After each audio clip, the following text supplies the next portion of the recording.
thank everybody for allowing me to come back again. I definitely enjoy, sharing and working with young people. And I have to tell you why, because I had so many people help me growing up, and it allowed me to achieve a lot of things that most people didn't think of doing. And so I kind of look at this as giving back.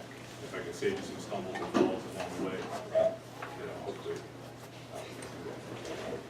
Three pillars. There's two sheets. One's you told the chief, and the other one's a form that you're going to work with for your projects. You need to pass around, take two sheets off the top and just pass it to the next person. They're right behind the two sheets. So you have one that's a form to go in and one is the official.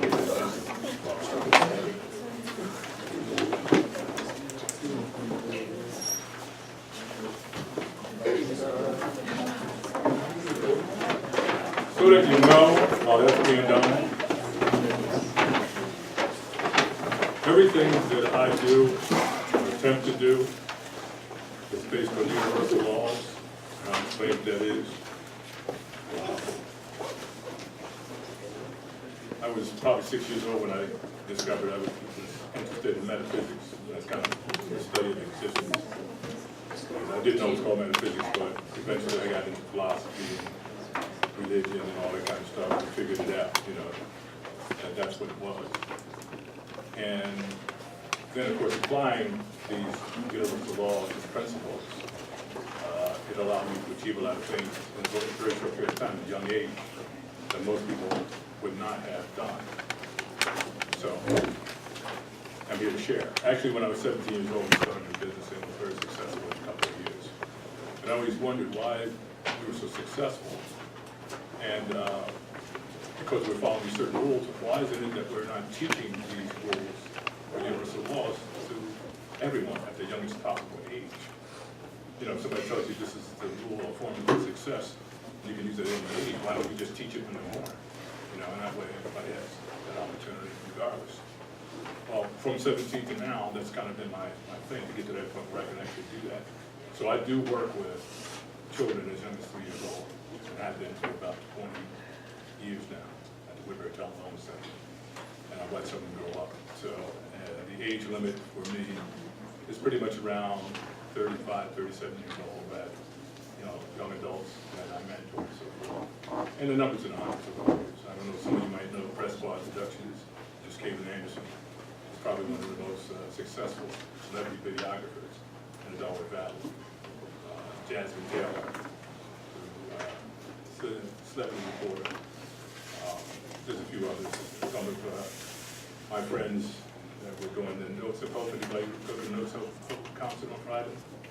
All right, so some of the people I know. All these people are really doing extraordinary things at a very young age. And every time I come to an AXA meeting and I see what you guys are doing, I go to an event where you're displaying your work. I hear about your awards you won.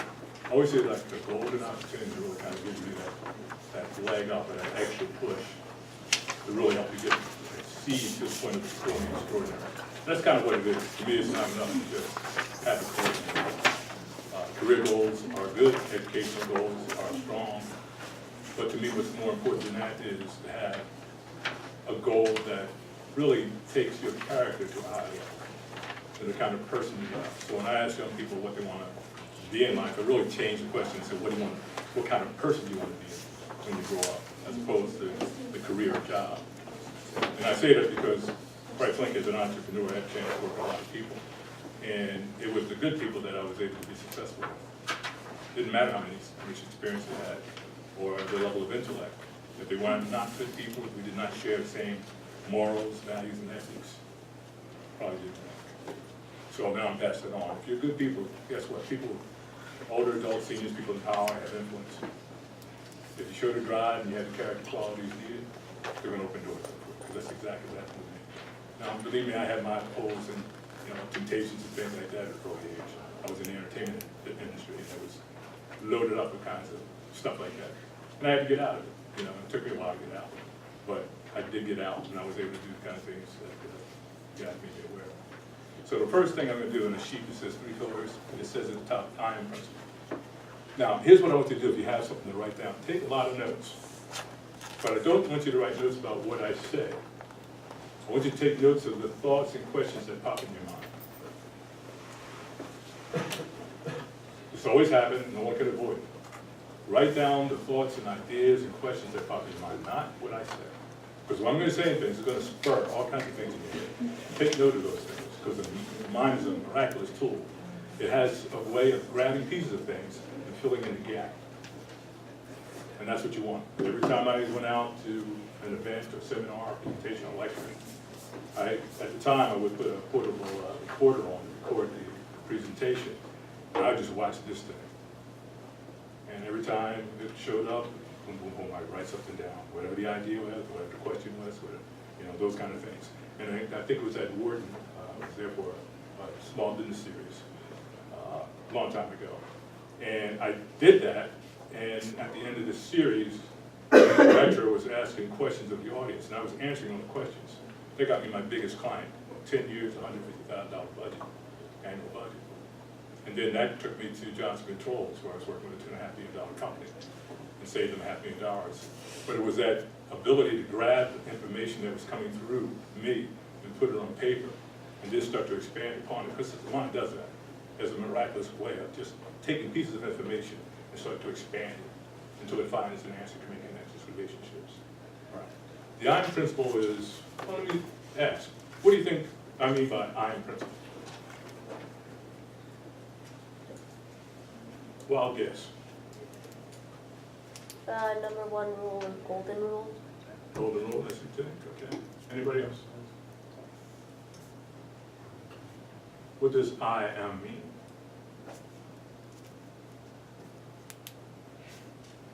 Like knowing yourself, or Okay.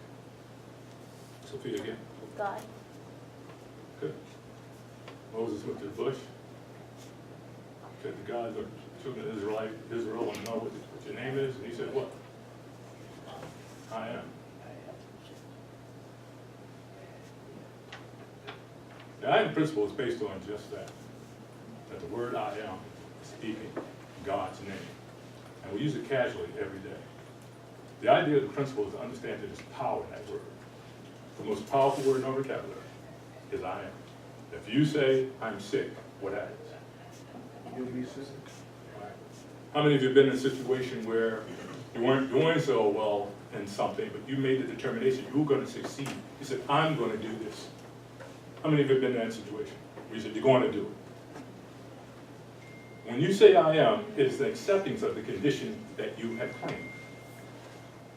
Whether you say I'm sick, I'm broke, or I'm going to beat this test, or I'm going to win this. You're speaking God's name.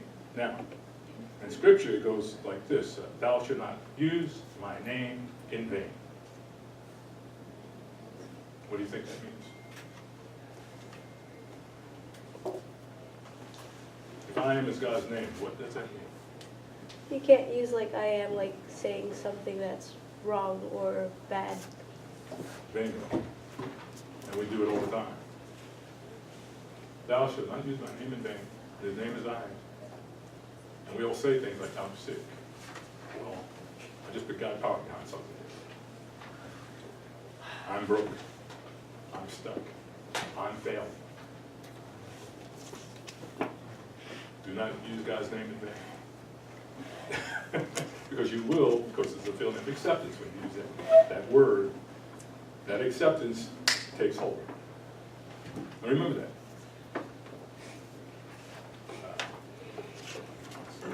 We have 3 powers. That's the next. First one is your attention. And I usually do it like this. Follow my finger. Right, so I got your attention. Pretty easy, right?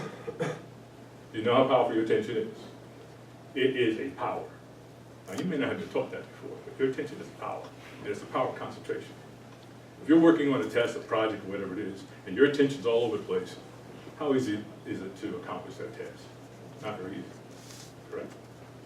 That is a power that should be developed, not only developed, but mastered. Mastering your attention, being able to focus it like a laser beam on something and hold it there as long as you need, as long as necessary to accomplish the task. It's a power. Next power is power qualification. That's your feelings. What do I mean by that? The way life works is, there's this thing called light that goes into our bodies, into our heart, raises out, allows us to do what we do, think, feel, whatever. Most people ask me what life is. If I ask that question, I probably get a different answer from everybody in the room. Life is the energy and intelligence that allow us to exist and do things in this world. That's what life is. Pull the plug, nada, nothing happens. When that energy comes into your body, it goes out through energy that you focus through your attention. Your ability to concentrate, you direct this energy. And how you feel qualifies that energy to whether it's constructive or destructive. If you're feeling bad, the energy goes out destructively. And the law is, you own it. And it's yours as long as you hold on to that feeling. When you're feeling bad, you have to at some point decide you're not going to feel bad. Is that correct? Before it changes. But all that energy that went through you, this God's life energy goes out, is going out into the world. And it has to come back to its owner, like a boomerang does. And that's why sometimes you'll be doing something and you go, wow, man, what did I hit my hand for? Something came back that you put out. Law is you reap what you sow. The issue that we have is that when we're doing good things, positive things, we may call it luck, I'm just good today, I'm on point, whatever. But when the bad things happen, we want to blame somebody. Well, no, it doesn't work like that. You send something out that must come back to you because it's your energy. It travels in a circle. It comes back. And the longer you allow that feeling to go out there, the more energy and momentum it builds up to come back at you. So if you're driving a car and you're feeling good that day, you get in an argument, you have an accident, look at what happened. Because that happens all the time. People put themselves in accidents by allowing themselves to become angry, hateful, and they jump in the car. And that energy dictates the result. Power qualification is qualifying the energy that God has given you in this life to go out, either constructively or destructively, based on your feelings. If your feelings are positive feelings, you have constructive energy going out. If they're negative feelings, destructive, and you own it. That's a power to master. Now, in the world that I came in, I was brought up in the Moorish Science Temple, and I went into martial arts at an early age. So I was taught self-control and things like that. I really didn't understand it at this level yet, but did know enough that if I was in a sparring match, that the person that would lose the concentration first, or the person that would get emotionally upset first, was the one that was going to go down. So the test was you're there in front of somebody, you're waiting for somebody to lose it, and you wanted to stay on point. The person that would shift their eyes was going to go down. The person that got angry or upset was going to go down. It was all about the self-control. And of course, over time, you learn to be just that, always, at all times. So I'm going to say this because something out there in the world that we're in says that getting excited is a great thing. Everybody gets excited. They go, oh, I'm excited. That's the worst thing you can do, get excited about anything. Why is that? Sophia, again. You lose focus of the things that are usually in front of you or are most important. Yes. If you're not dictating, consciously thinking to yourself, I want to be excited, don't let something else do it, because now you have given up your control. Something else is now controlling your life. Now, I was in media and marketing my entire life. I stopped watching TV, listening to the radio, and reading newspapers when I was probably 22 years old. And I've been in media my whole life. I'm still in radio. And the trick is, I learned that they were playing with your feelings in your mind. And I said, I'm not going to let them do it to me if I know that.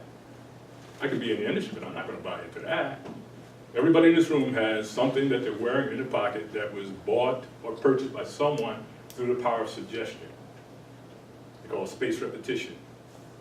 It's repeated in your face and in your ears and your senses so many times. You take on the quality and you must play it out. I see the brother back there smiling. But anyway, you will play it out. There's no ifs, ands, buts about it. You will play it out because we're wired to play it out. Therefore, you have to guard yourself from such things. Don't let yourself get excited about anything. Enthusiasm and excitement are two different things. Enthusiasm in Latin terms means God-driven man. So if you have passion for something that's good, and you really want to see it done for good reasons, that's enthusiasm, because you have a passion, you know, you're moving forward with it. And you have a happy feeling about that every time you accomplish something. But if you're just like, oh man, yeah, this is great, something got you, your emotions, and just took it to another realm. And a lot of people wear their emotions on their sleeves, as they say. And they will allow themselves to get excited because it is accepted in society today to get excited about things. It is accepted in society today to have an opinion, a judgment, a criticism, a condemnation, or blame someone. All those things violate universal laws, God's law. Told not to judge, correct? Judge not lest ye be judged. And what that means is if you put that energy out there to judge somebody, it's going to come back and judge you. It's impossible for you to criticize and condemn someone without you doing the same thing. Literally. If you condemn and blame someone for something, you will do the same thing. God, it has to. All right. Last one, picture in your mind. And this is what I'm asking you to do today when I said write down the notes and all. Pay attention to what goes on up here. The sounds, the verbiage, the images. There's always a picture in the mind. Whether you're an artist, a creative person or not, there's always a picture in the mind. The sad part is we don't teach you that there's always a picture in the mind. Therefore, any picture is accepted. So if you're going by, let's say a billboard or a poster, and the poster says, you know, something about drugs, it may be something like, you know, anti-drug something, and you see it every day. Some message, some image is being imprinted on your atomic structure, your brain, through the power of visualization, that is going to cause you to do something related to that picture. And people in the marketing world, psychology world, know that. That's a fact. But guess what? You can change any picture you want in your mind. Exercise. Close your eyes. I want you to visualize a screen of white, just white, bright white, as bright as you could possibly be. And I want you to project on that screen an image of something you absolutely love. And now I want you to apply feeling to it, the feeling of love to that thing. And whatever that emotion or sensation would be, if you were to have that one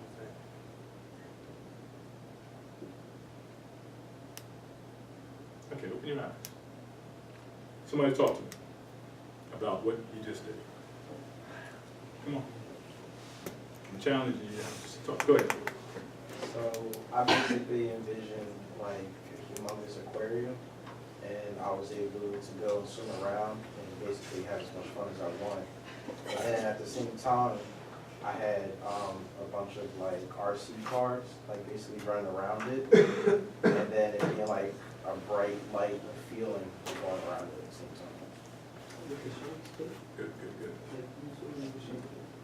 He's got the power, man. Somebody else. I had like $1 million worth of cash, and like I swear it's like how they stack it, like with the rubber bands and all that.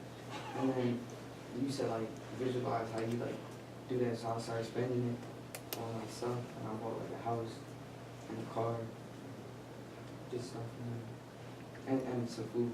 I'm hungry. Good job. Take care. Let's hear from the ladies. I imagined a tennis court, and then around it I imagined like my family and friends. And then when you were saying to like explore it, I imagined a map too. So then I imagined the plane of me going to different countries around the world. Absolutely great. Another lady. I envision myself going back across the ocean and traveling, like that just being my job, like being paid to travel and do other stuff. Good. Now here's the power in visualizing something. The more detail, the easier the manifestation. The more joy you put into it, the greater the manifestation. And you all know this because you do it all the time. Every day you're doing something that you manifest from an idea, and it happens, whatever that thing is. It could be driving down to the store. But you still have to visualize it. You still have to have a desire, which is a feeling. And you still have to have a good feeling about it if you want a good result. If you're feeling bad about going shopping, it's not a great experience. You know, so you're not gonna do that. You're gonna feel good about going shopping, and you're gonna have a great experience. You're gonna make sure you'll enjoy that experience. Everything in life that we achieve is based on that. No one can dispute it. It's how everything's done. Everything in manifestation is done that way to an individual. The key is understanding the mechanics of it. Like some of you in here that are kind of scientific or technically inclined, you should understand, the more you understand the mechanics of how a thing works, the easier it is to make that thing happen. The more you understand, the easier the manifestation, the more you can apply to the result. So what I'm saying is these are very simple laws. You know, the principle of the I am, the three powers. I still don't understand why people aren't telling me these things, but guess what it is? It is what it is. Visualization is the key. You know, I'm an artist, I'm a writer, you know, I'm in business, I do a lot of different things a lot of people don't do at my age, and have been doing them since I was your age. Same things, but a little deeper and deeper and deeper every time, because I'm looking to expand. It's another law of expansion. We all know, scientists know that the universe expands constantly. We're supposed to do the same thing. Otherwise, we're kind of out of sync with universal law. The law of life is to expand. Now, here's one for you. Somebody probably heard this one before. I always tell you what life is. Life comes into the body, and we are able to function. Most people are doing this with that energy. They're not moving. They're in doubt. They're in fear. They don't know how to sit still. You know, it says, be still and know that I'm God. That means the full release of God's power. Beloved, Jesus said it like this: I'm the open door that no man can shut. Because he was this. Even though he moved around the masses, even though he gave sermons and taught, he was always poised, and that stillness at the same time to allow full power to come through. And we should be doing the same thing. And when you get to that point where you, like where he is, it's rest in action. You're moving and doing things, but you're still at ease. There's no physical effort to it. Some of you are gifted in ways like where you can do that. But it's not an effort for you to do something. All right. 3 pillars. Focus is just really applying the attention, learning how to concentrate your attention on something. The self-control I talked about. Don't let yourself get excited. Don't let yourself take on negative emotions. Now, it's a work in progress. Some of you will probably get it right away and understand that you don't want to be feeling bad. Change it. You have the ability to change your emotions on a dime. There's not a person in this room that has not proved that to themselves already. You know, I have classic cases, tired at the end of the day, you worked all day, went to school all day, you had a job, you're dead tired. And the best friend from somewhere past comes and shows up at your house. All of a sudden you're energized. You can go on another couple of days. We already proved to ourselves that we have that energy. It's just that we don't learn that we can control it and call it in a minute. Moment's notice, just go with it. And you can do that. Learn to do those things now. The flexibility is really kind of playing with your visualization. Knowing that you can change the picture anytime. Like people will say to me, well, you know, what do you do? I mean, with all these negative images that we have out in the world, mankind has created. Well, change the picture. Beloved, Jesus said, see no man after the flesh. What in the world does that mean to anybody? Anybody know what that means? Yeah. Do you know what that means when he says, see no man after the flesh? Oh, me see him for that heart. It really means seeing the God in that person. So if everybody's looking at each other, we're looking at each other as though they were Jesus Christ and behaving accordingly. Oh my gosh, what would the world be like? One thing it would be like would be less negative, destructive energy, that's for sure. If we aren't taught that we can actually do that. You know what you mean? Are you saying, Dr. L, that we can visualize somebody as Jesus? Well, why not? You can look at somebody and say he's a crook, or he's a thug, or he's a this, and you're judging. Why not put a picture out there that's an ideal of perfection? And use it that way. Anytime something negative starts to play with you. Because you know, everybody in this room knows 2 things happen when you see destructive and negative pictures.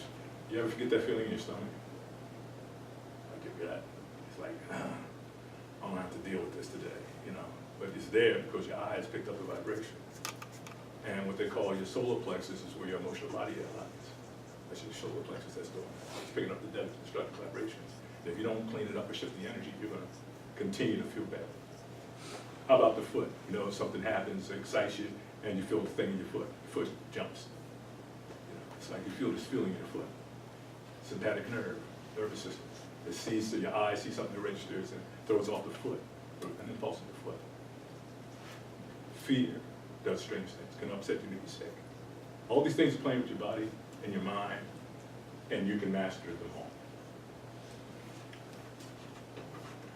Accuracy first, then momentum. Carl Albrecht is the author of that. Basically what he's saying is, look for the details in something. Research, research, research. Study, study, study, apply, apply, apply. Get it first. Get the accuracy details out, and then jump into it. Whatever that is. But make sure your emotions are in the right place, that you're fired up about it. Organizing your thoughts. When I say put the stuff down, just write your notes the way it is. Well, I've produced a whole bunch of books by doing that. And these things came along. So I just basically, anytime an idea goes, a thought comes. Now, the great thing about these things is you have clouds now. So everything goes to the WordPress cloud, or the iCloud, or this cloud, that cloud. You can categorize them, and you'll see it because there are 2 books coming out probably January. You'll see what I'm talking about. Organize them. Here comes one book, here comes another book. Ideas for processes, because I look to do a lot of processing systems kind of stuff. Economic development systems, operational systems, organizational systems. I like that kind of stuff. It's fun for me. It comes in the middle of something, I just go, bing, bing, bing, it's done. It's out in the cloud. I pick it up when I get home to the computer. I get it there, and then I organize the thoughts. And then I apply my concentration, my ability to hold my attention to things and expand the thoughts. And then it becomes either that system, that project, or that book. And that's what people have paid me for since I'm 19 years old to do that. And I love it because, like, you pay me to think. That's how it was when I was 19. It's like, you pay me to think? Really? I do that. I love doing this kind of stuff. And then they have to tell me to take the money because I don't know what you charge. At that time, I didn't know what you charge to be a consultant. So I just went along with what everybody told me to do, and that was pretty lucrative for me. Striving for greatness in everything. Now,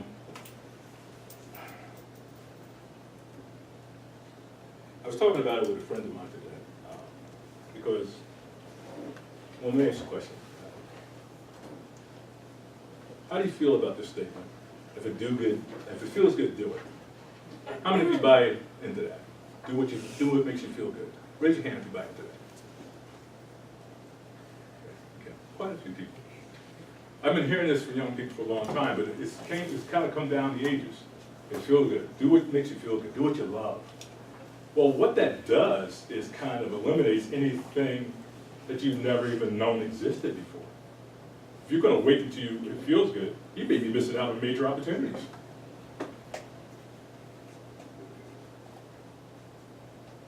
You didn't even know it exists.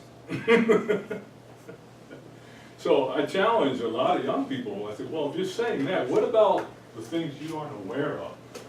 See, I was brought up differently. It wasn't just do what you love. It was no matter what you do, strive for greatness. That way you can't lose it all. No matter what the thing is you're involved in, you're doing your best every time. If you're flipping burgers somewhere, strive for greatness. Promote it. At least you won't have to lie on your resume when you leave for your application. Because people do that. They go on a job, they make the money, they don't really strive for greatness, and guess what? They want the better job, and they're sitting there, paying somebody to do a nice resume for them.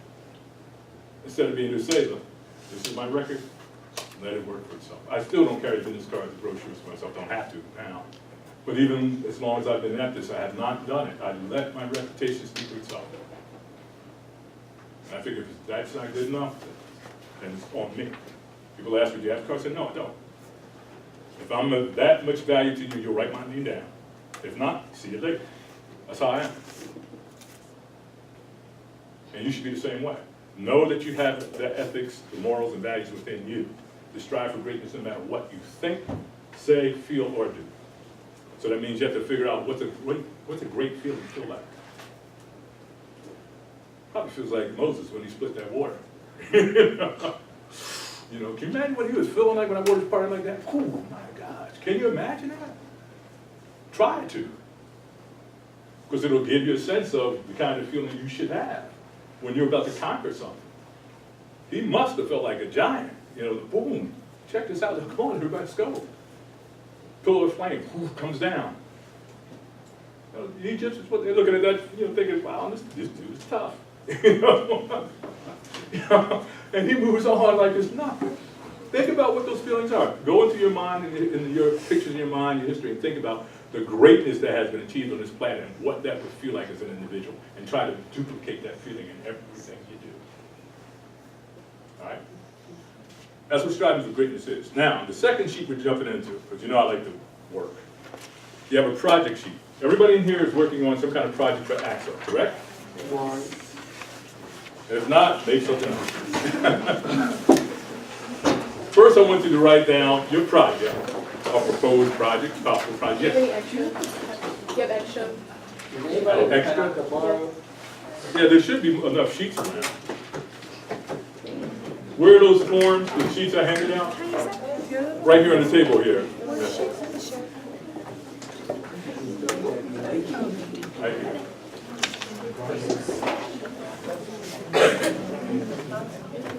Write your project down, describe the project, and describe your project in simple terms to start with.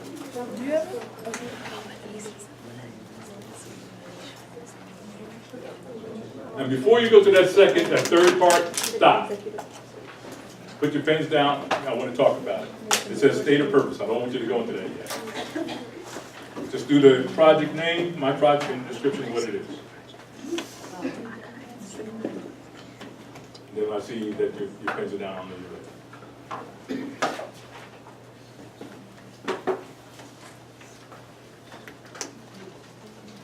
Anybody have any questions so far about what I'm saying? Am I boring you guys?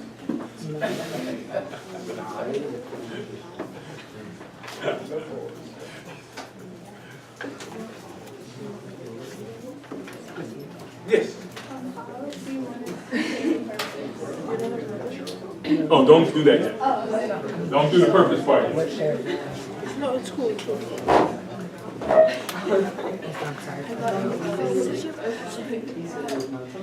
You should have done the purpose part yet. Description you can do. Just keep it simple. I just like what I'm prepared for, and then my. Don't do the third part. State of purpose. Don't do that yet. So say like what you're doing, say what you're gonna do, like the salary.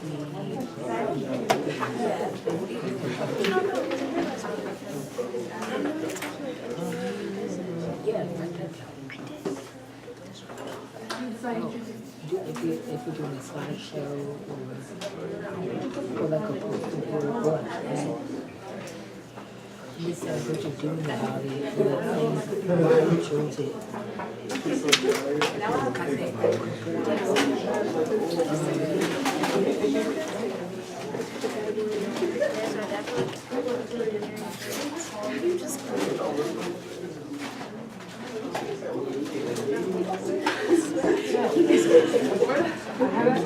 I didn't know where it came from. She just whipped it out.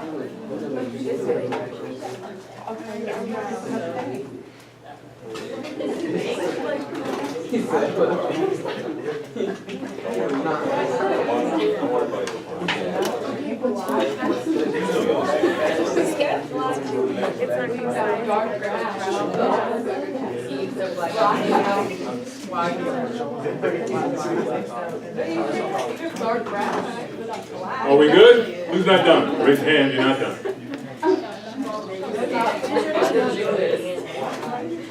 2 more minutes.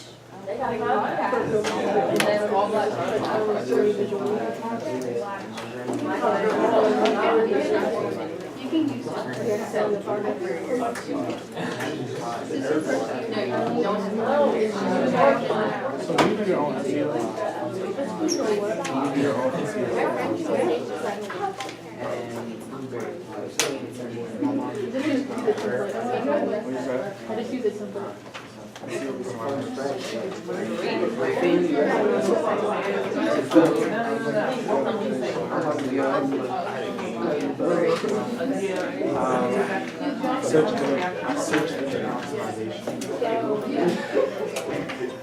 It's not even difficult to support long process on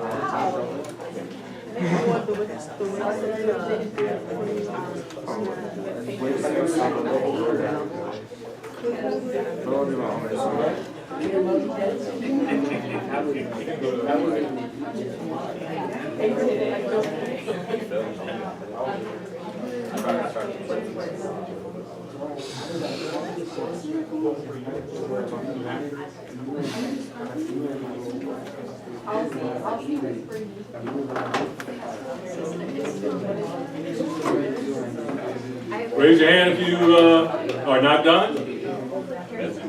Now you do not raise your hand, right? Everybody done? Yes? Who's back there? I see you over there writing. Quick, abbreviate.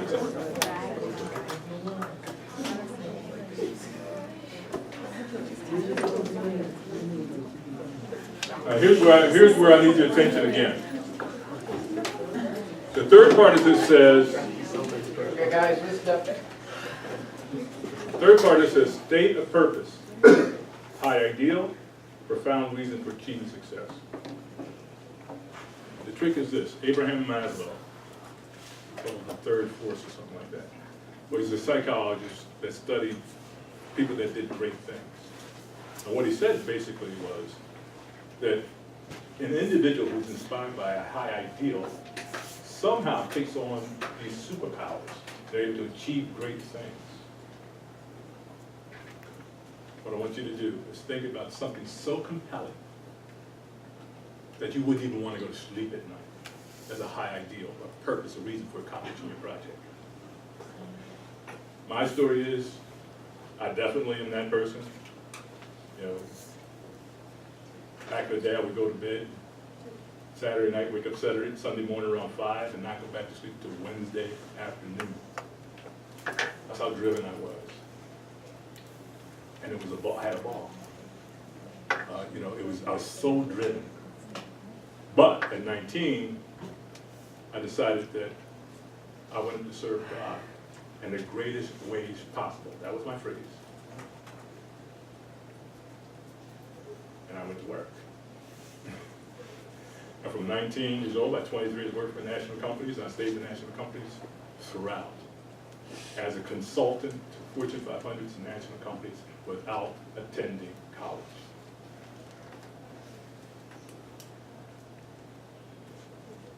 I was driven, and I'm still driven. But I know you have to have a compelling reason, something so compelling that you won't want to sleep, you won't want to eat, you want to continue to thrive and push this thing so you get there. And if it doesn't do that for you, don't even bother. As I said to my friend today, God knows when those people have that kind of conviction. The way it works is when you've reached your highest moment, you've given your all, and you continue to push, that's when God gives you a hand.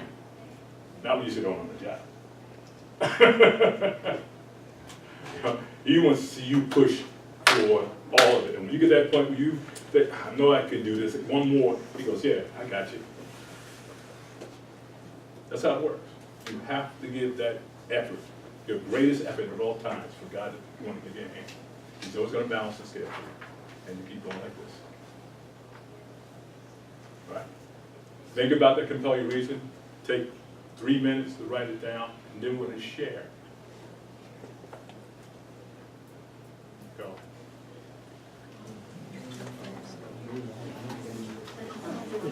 It's one of those things you can't even cheat on if you try.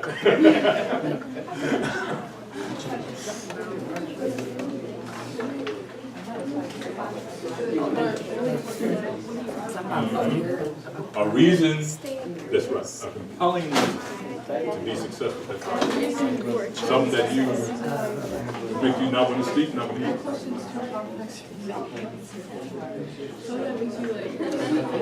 Well, I'm not going to tell you what to say. Think of it on your own.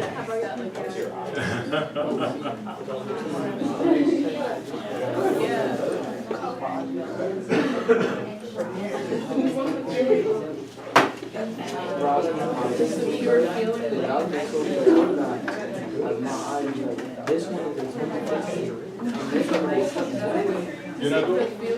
I'm trying to tell you what my eyesight is. Oh, that's it.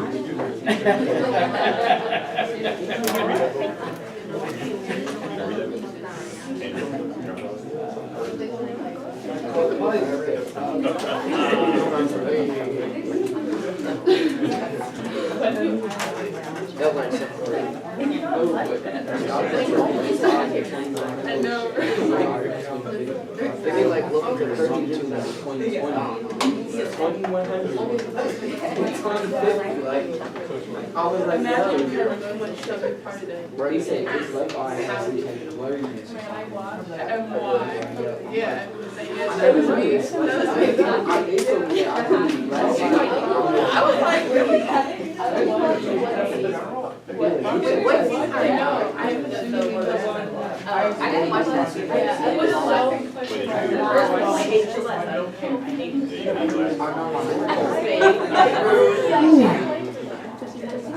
Where's that? But if I pick it up now, I need some coffee. Did you watch? so if I get it right now, Right. it'll be 6 months, and then I'll turn 17. Now I'm driving. Geo and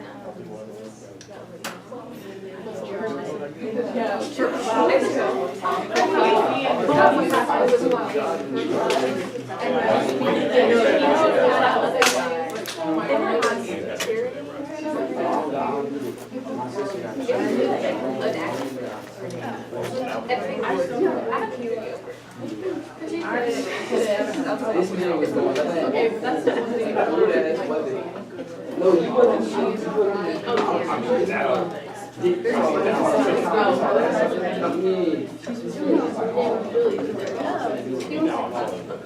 you just want to throw it out. Oh, wait. Okay, looks like we're ready. Who wants to come up and share the project and compelling reasons to keep it successful? Come up here, because I know you guys like to stand up in front of the audience and project and stand. And what I'm going to ask you to do, you who are watching or listening, pay attention. Now, this key, the last time I was here, it kind of got you on it, and you did really well with it. You're a group, and there's power in groups. And when one of your co-workers, co-students, co-members are doing a presentation, what you want to do is be in kind of in a point of stillness and give them all the attention. And as much as you can, use that power of visualization to visualize that person doing a perfect job in a way that would be just profoundly distracting. All right? Do that for everybody that you work with. Get in the habit of practicing these things with each other. Because you're in a group together, you're learning this stuff together. Yeah, just do that. He's there, he decided to be first, let's give him all of it. All the positive energy we can possibly get. What's your project, and then the profound reason. So I'll do the description part? Or The project first. So my project is on fish farms and how basically fish farming is bad for people and for fish at the same time. And my stated purpose is to help marine life and human interaction with it. Okay, is that compelling? No. It's Raise your hand if you think his reason, his purpose is compelling reason. Make him get up. Is that going to get you up in the morning? Every morning? Raise your hand if you think so. Because I want him to see how compelling it is. He thinks so. No, he thinks so. No, I just want to see so he can see. All right? All right, that's good. I like it. All right. No, I'm with you. Next person. Next person. Let's move him fast.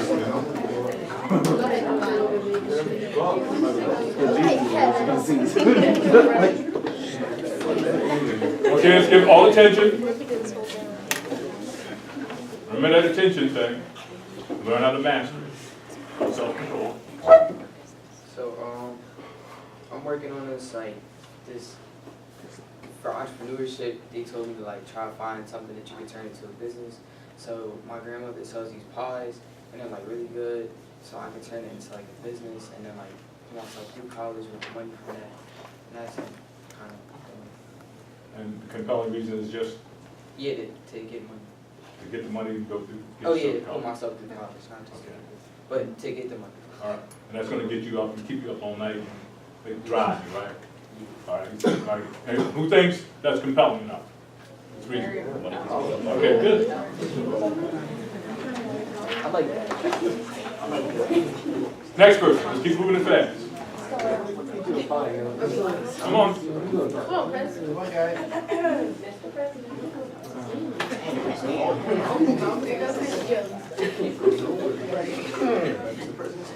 That was kind of decision. All right, so my project is a poem, and it could be a written poem. I'm not sure exactly what the topic is yet, actually, but yeah, it's gonna talk about a relevant topic, and it could be my like views inside the poem. And the compelling reason again? Oh, because I want to, let's go. I want to project my views and ideas in a poetic form and win a gold medal with those ideas. Okay, good. You know, can I talk about them a little bit without kind of putting all the spotlight on them? I've heard them before, and the arts are powerful, especially literature, poetry, and you can literally shape society through it. I guess you know that. That's compelling enough reason for me, for you to be successful. Because I've heard it before. All right. How many do you think is reason is compelling? All right. Something about the arts that you can get to people quicker than anything else. So, all right. Next person. Let's keep it moving.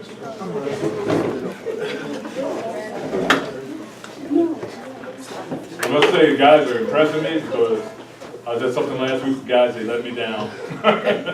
You guys are like picking me back up, so. Hi. My project is an oratory. Excuse for a minute. Let's use some Yes. self-control and the attention.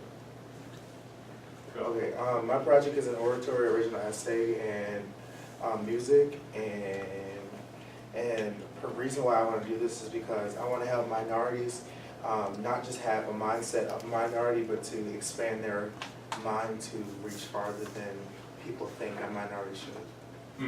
Okay. Compelling reason. Raise your hand if you think it's compelling. Next one. Oops, sorry.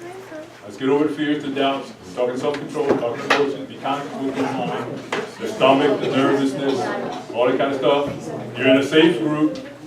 Everybody's learning the same thing. And they're going to encourage those who need help. Your friends are out there. Okay, so my project, I'm computing computer science, and what I'm going to make is a stress to relaxation calculator. It's going to be like an app, and I do it through like NetBeans, so it's like JavaScript. And the description is, so basically like the user will input, like they'll have suggestions, you know what I'm talking about, and they'll do different stressors, thank you, different stressors, whether it be like emotional, physical, mental, something like that. And in the end, it's going to be calculated, and your total points will like equate to like how stressed you are, and then it'll like output a like suggestion of how to be less stressed. And the purpose behind this is like back in like middle school and like early high school, like I was always stressed out because my school's kind of whack, and like my friend group was like whack too. And I was like, I go home and I'll be like, man, my day was terrible. You know, I'm just gonna sleep for a little bit, and then like I don't do any of my homework, so I'm trying to do it from homeroom, and I'm more stressed, and it kind of like snowballs. So like, I mean, it's a problem. You can like fix it. So that's my idea. Just get like. Compelling reason, raise your hand. Got an applause for that. How many of you always stress out? I mean, everybody, hold on. Okay, next person, let's keep it moving. Let's keep it moving. Power of momentum. Momentum's a power too. Next person. Come on, everybody. Look, they got your back, man. It's all right. Come on, let's keep going. Not losing momentum. The biggest one here.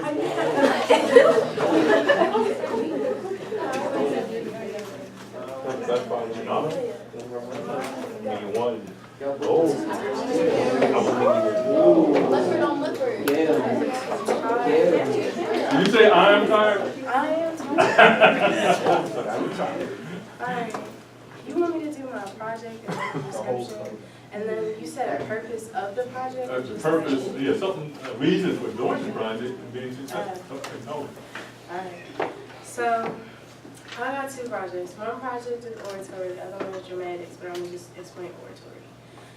So my project for oratory is, it's gonna be about my birthmark and the importance of self-validation. So my description, basically, my point is to inspire my audience to embrace the idea of self-love and recognize your beauty instead of waiting for others to accept it. The reasoning for this is basically, I was ridiculed a lot when I was younger about my birthmark because it's pretty much the first thing you see when you look at me. And a lot of people didn't think it was normal to have this kind of birthmark. So in my project, I'm going to be talking about how back then it wasn't really accepted, and then now it's glorified, and people are doing like makeup tutorials on how to get this birthmark, like, oh, put a dot on your face with eyeliner and stuff. So I just thought that was funny, so I'm just going to talk about that. And my reason for achieving success, basically to reach higher than the place you are at the moment and to be unlimited. Only reason, yes. Next one. Come on. Momentum, we gotta keep it going. Challenge yourself.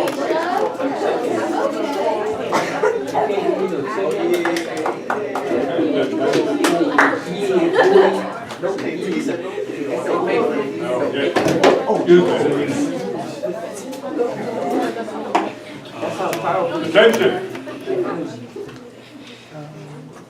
Okay, I'm gonna start. So I'm gonna be doing my project on on poetry, and I want my poetry to get through to others, because I've always liked trying to get my ideas through to others and stuff like that. So I want people to hear my ideas and stuff, and how that's gonna make me want to do stuff. It's because I always like having my ideas get out and stuff like that. Okay, so it's basically getting your ideas out that you want to, obviously positive ideas, I would say. That's compelling you to want to do that. Yeah. Okay, sounds good to me. Compelling? Enough? Okay. Next one. Come on, ladies. All right.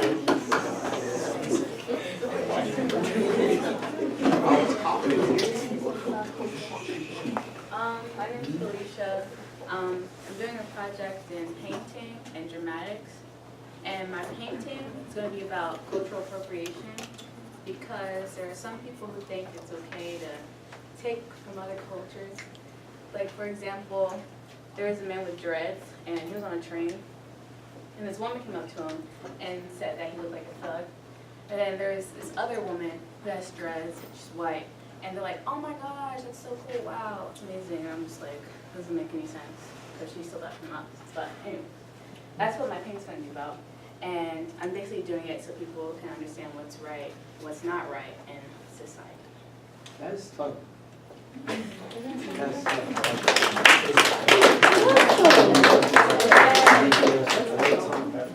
Come on, who's next? You should guys should be lined up around the room. Ready to go. Really, you should be. If you think about the opportunity you have to step you up your game, now's the time. It's in a safe environment. Yes, Anissa, yes! Okay, so I'm going to be making a film about how Black people are still having injustices as they were from the 1800s, but it's going to be more modern and police brutality and stuff. And it's just going to demonstrate the injustices that African Americans are still facing today. Okay, and that compelling reason is why? Let me hear it again. Your compelling reason for wanting to do this. Just to demonstrate that African Americans are still facing the same injustices that they were years ago, Okay, now. but it's more modern. Yeah, now the reason I stopped you is because that's huge from the standpoint of enriching society. When we start to understand different cultures, everybody wins in this. And I think part of the problem is we don't understand each other's cultures. So that's a huge one to me. And you follow me? Okay. Next one. Good job. So Go ahead.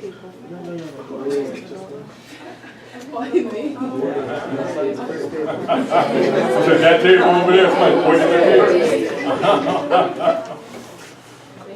Oh, nobody lining up, nobody's taking advantage of the opportunity to show everybody else and pull the energy up.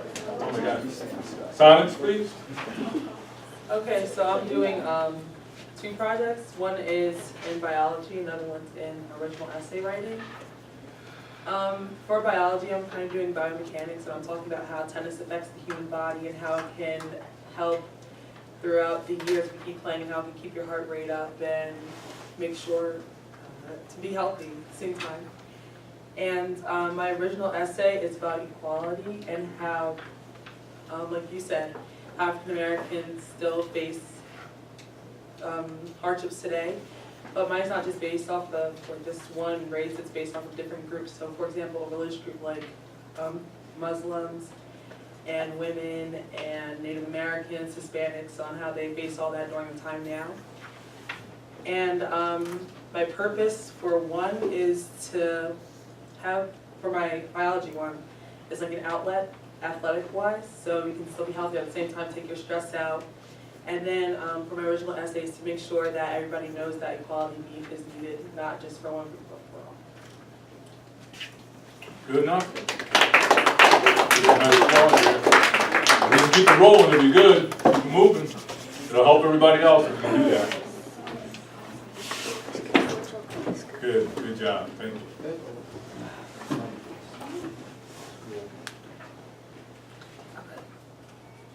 So I'm going to be doing health medicine, and I'm going to do occupational therapy, like a science show.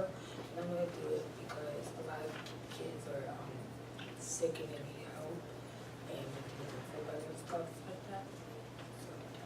All right, okay.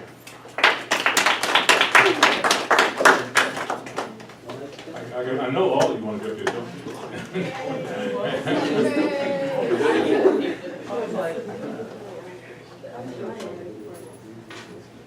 So my project is a dance, and it's going to be like maybe jazz, contemporary, or ballet, or something like that. And it's going to be about a problem like sex trafficking or racism or stuff like that. And the point is to raise awareness and try to stop the problem, like relate to people. And the reason you want to do this, explain it one more time. Why? Raise awareness for a Just problem. raising awareness in yourself, okay? All right, good. Not that many more, let's keep it going. We can do this. We can do this. Go ahead. Go ahead. I have a question. I didn't like Oh, the go ahead. project. You wrote something down. I like making something up. Okay, that'll work. So one of my projects is in biochemistry, and it's going to be about chemical reactions of narcotics in the body. The description is just basically how certain drugs chemically react with the chemicals in our body. And the reason why I would want to do this is because I want people to like be more educated about drugs and how they affect us.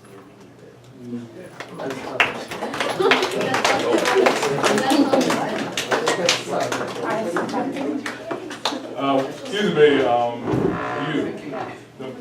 this is kind of praising your position, but drugs world was kind of an issue when I was growing up as a teen. Give me fun as a teen, tell the truth. And again, when I come out and I work with you know, I'm thinking to myself all the time, some of these underlying things that kind of can't get rid of. In other words, drugs is a problem now at your age, and it's the worst problem, it seems to me. I don't get it. So for you to be that aware, to know that something more needs to be done is huge to me. Because somebody in my generation should have been thinking about that. I apologize. Well, next person. Next person, come on, I know somebody's ready to jump up here and do the thing. You coming? All right. Now, hey, for you, all of you that have been regular members, aren't you new? You should be inspired. I don't even think she has a project yet, she made one She doesn't have a project yet, she's made it. Good job. So I don't know what my project is right now, but maybe it's gonna be like photography, like showing like how some people's feelings can be like different in different places, like at home and like at school or like in public places. And my purpose is to like show people that like this person isn't the same person like in all places, and that like maybe if you think like someone's perfect or someone's mean, it's not like really them, something like that. Okay. Yes? Yes, good.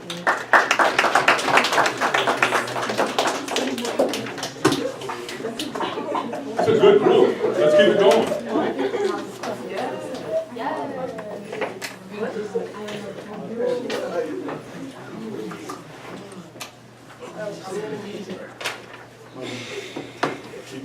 I'm gonna be doing a painting and it's gonna be describing how basically like sometimes going in front of like oppositions, like as a teenager with boys. If that makes sense, I don't know. It's gonna be just like something around that and like how we're disillusioned to believe like certain things. It's just, I'm still thinking about it, I'm still developing. It sounds like you're on the right track though. You mean like when you like at a party and like somebody try to dance with you, Yeah. but like they like. Or like just other scenarios, like you could be like in school and like the guys like trying to like just like always like talk to you, like says like inappropriate things and you're like no, like push them away and then like they say like oh see like she's too hard or like she's stuck up because it's like normal things like no I don't want to talk to you right now. So I understand. No, I think it's cool. Yeah, good.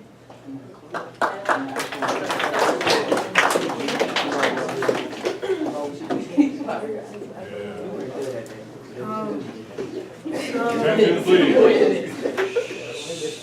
So my project is gonna be like a sculpture that represents like being bullied and how it feels to be bullied and all the emotions that you're going through as you're being bullied. Yes? What the fuck? All right, we're doing good. Let's wrap it up. Who's not? Who's left? Line them up. Charles wants to go.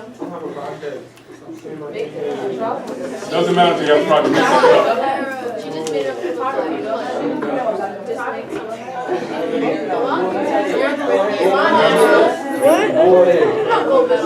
Come on now. Let's wrap it up.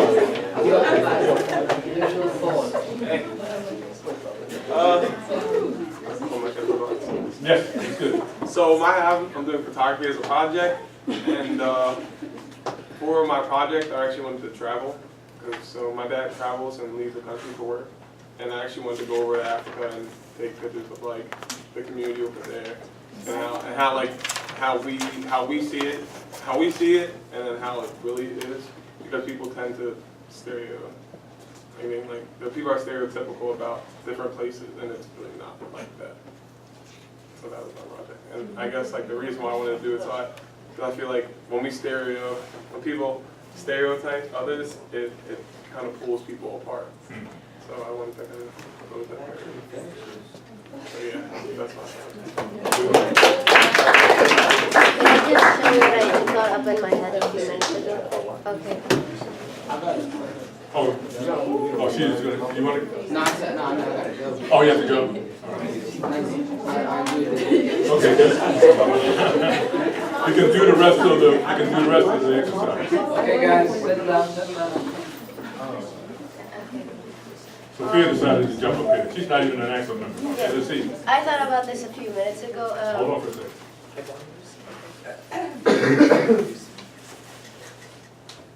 I thought about this a few minutes ago. It's kind of what she said. Like, what's your name? What? Guadalupe. That like people aren't what they seem in different groups. For example, there's this saying that I heard, even salt looks like sugar. Some people aren't what they seem, so I could make that as a drawing so people can be more aware of the fact. That's it.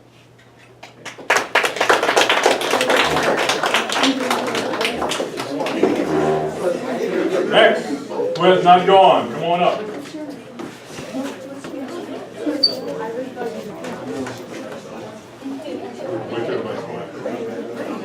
Okay, guys, settle down, settle down. Okay, so for my project, I'm doing the quality of urban and suburban foods, and my description is basically the chemicals in processed foods and in non-processed foods, and it's to show that the pros and cons of consuming these foods, how it affects you in life.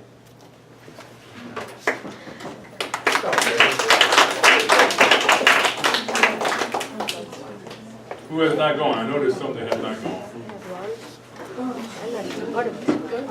Saving the best for last. I see, I see.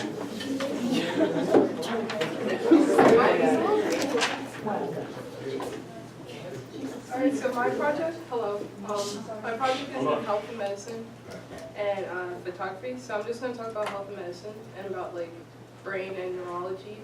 So I kind of want to just like get to like the fact about how our brain works and like our emotions and like how we function with it. Yeah, basically. I'm not really sure like what else, but that's, I have a thought. I love it. Because the way you're talking about it. Yeah, you want to get we have a few more. Let's go. You're going good now.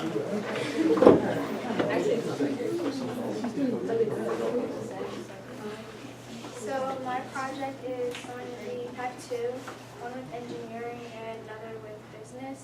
And my engineering project might be something around how people use engineering in their everyday life, even though they may not realize it, and the different flaws that we have and how we can improve some things that you would use every day in engineering. And my reason for doing it is because there's not that many women in the field or minorities. There's some boundaries.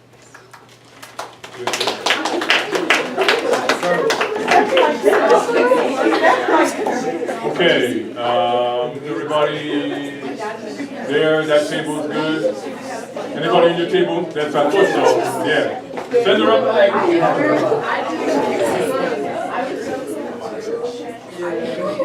Who on your table has not gone? Everybody? Okay. And who at this table? You go yet?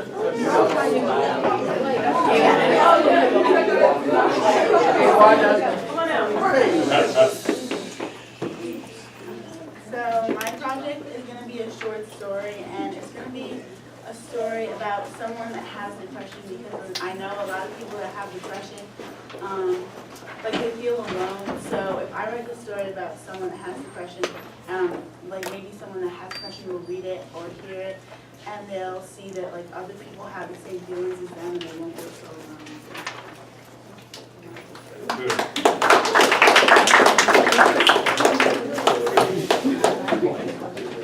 Yeah, so we're here at this table here.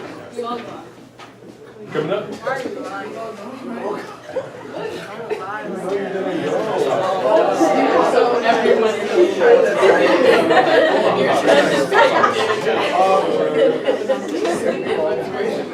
Okay, my project is on. You're apologizing?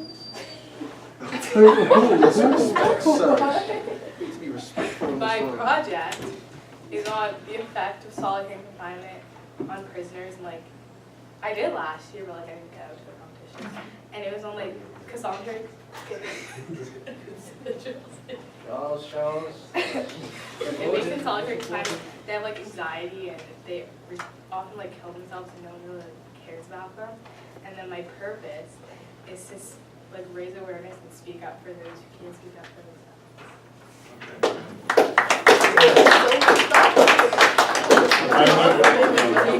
Just a minute, on that one, on that note, I have two friends. One just graduated from college in criminal justice. The other one is taking in school, second year criminal justice. And what they have learned is they changed their majors. They're not going to criminal justice. And the reason is just what you're talking about. They learned that people in solitary confinement end up changing, and not in a good way. And they prefer now to prevent people going into the system rather than going into the system. And these two people both discovered that. They've scientifically proven that they're messing up people. why let them get in the system then? And they chose to prevent that. So you're right on point. There's some stuff going on out there, and the young people are waking up to it, that we didn't wake up to again. So I applaud you for that. Who is, we have somebody left? Nobody left? We're all good? All right. The last part of this is where it says must do. I get to write on the board again.